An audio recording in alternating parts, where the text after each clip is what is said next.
The woman behind one of Oregon's weirdest fraud cases, a psychic named Rachel Lee, began her long con in 2004.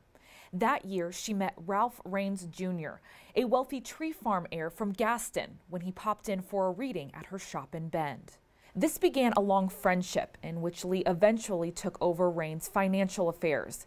She bought property that included psychic shops in Bend, Scappoose, Portland, and Canby.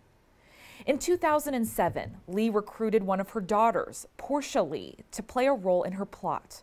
Portia posed as Mary Marks, a young British woman in need of a green card. Portia, with help from her mother, convinced Rains to marry her so she could stay in the U.S., but the papers were fake, and Rains, a gullible, sweet-tempered man, was excited to be married, so gullible that Portia fooled him into believing he had fathered a child through in vitro fertilization named Giorgio Armani. That's Rains with Portia, little Giorgio, and Rachel Lee.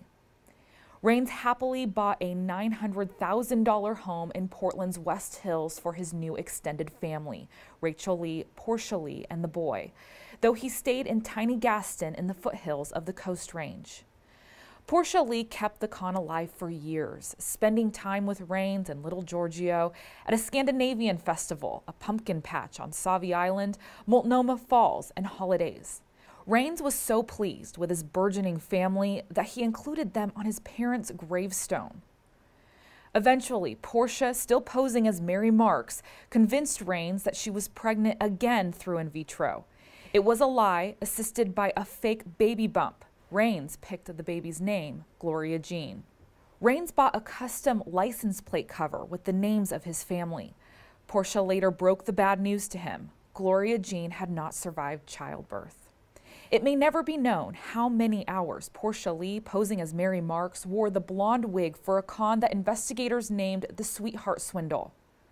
What is known is that federal agents and local police arrested those behind the conspiracy to fleece Ralph Rains of $15.5 million.